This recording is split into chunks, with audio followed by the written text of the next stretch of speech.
MouseMine at MGI. MouseMine is an online computational platform used to access MGI data. It allows flexible queries from templates or can be fully customized. A major feature is iterative refinement, meaning you can build a list, then filter it to refine or add data in a series of sequential iterations or analyses. It has a point-and-click visual interface, provides list analysis tools, including enrichment statistics built in. It's integrated and compatible with other InterMOD platforms, and this allows cross-species analysis. And it provides downloadable reports, allows saving to online accounts and forwarding to Galaxy. To access MouseMine from MGI, you can find a link direct by clicking on the Batch Data and Analysis Tools button on the home page, or select MouseMine directly from the options in the Search drop-down menu. This takes you to the MouseMine homepage, where right along the top you can see if you want to dive right in with a quick search option for simple matches, or you can begin by creating a list for analyses. Below there are some templates for popular queries. Along the top there are quick navigation tabs as well for home, templates, lists, and the query builder. More about the data and the MyMine tab.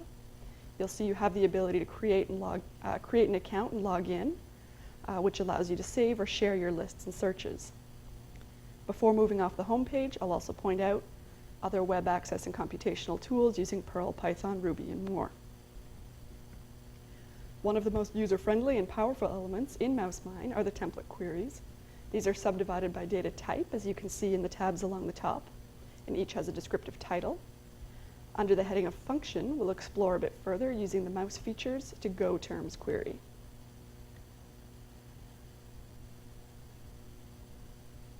This query brings up a new page that allows you to return a list of Go terms that have been annotated to a given feature or gene. Entering a gene symbol into the lookup box and clicking Results will execute.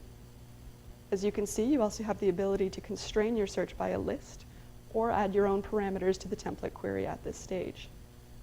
Here we'll search for all Go terms associated with the gene MMP9. Running that brings back a table with a predefined set of columns that include the ID, ontology namespace, the ontology terms, and evidence, along with references. If that's what you want, you can save that list or download it for further analyses on your own platforms. You'll also notice each of the columns here has a list of tools in the header, allowing you to sort, to remove the column, to toggle visibility, and to look at column statistics. And these column statistics give you a bird's eye view about what's in the column.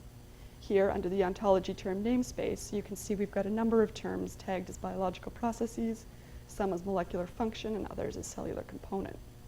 You can apply a filter based on these categories as well. To apply additional filters, without using that, you can use one of the tags at the top of the page. Here you'll see there are a number of active filters that are part of the query itself. And to define a new filter, you just click the bottom, Define, Add, select what parameter you'd like to filter on, here for evidence code.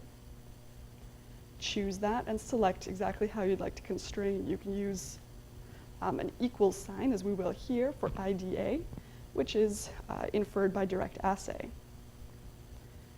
So selecting that from the drop-down list, adding the filter, will create a filter that restricts the list for only terms that have IDA in the evidence code. You also have the ability to manage columns, here using the Other Manage Columns button at the top of the page. To add a new column, you use a similar process. You select the term from the list that's provided, and we'll add a position. And this brings back, in an iterative way, a new table where here only the terms presented are those that have the Go term associated with IDA or inferred by direct assay in the evidence code, and we've added a column for positional coordinates.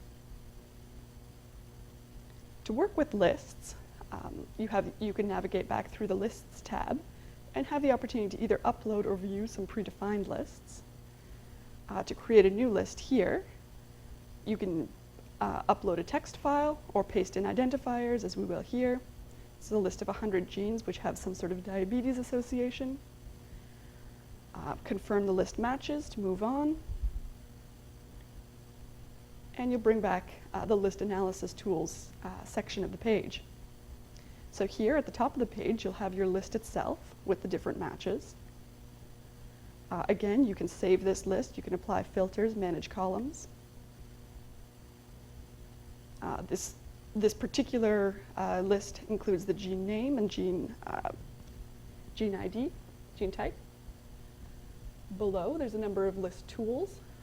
These widgets allow enrichment analyses, which is based on a hypergeometric distribution. You have the option to set your multiple test correction to Helm-Bonferroni, Benjamini-Hochberg, or to skip this step entirely. P-value in the list of genes that match. In this case, we'll zoom in on what's here. You've got human disease enrichment, anatomy, mammalian phenotype, gene ontology, and chromosome distribution. Zooming in, you can see enrichment for medic terms are displayed. For more information on the statistics behind the widgets, you can click on the little eye right there. Below the enrichment widgets, there's a number of list tools. This allows you to execute a template on the list that you've provided simply by clicking on the ID on the template name. That brings back a list as before, or a table as before. And in summary, MouseMine allows a straightforward, flexible batch scale querying of MGI data. It provides multiple useful list analysis tools, and please contact MGI help@jax.org with any questions.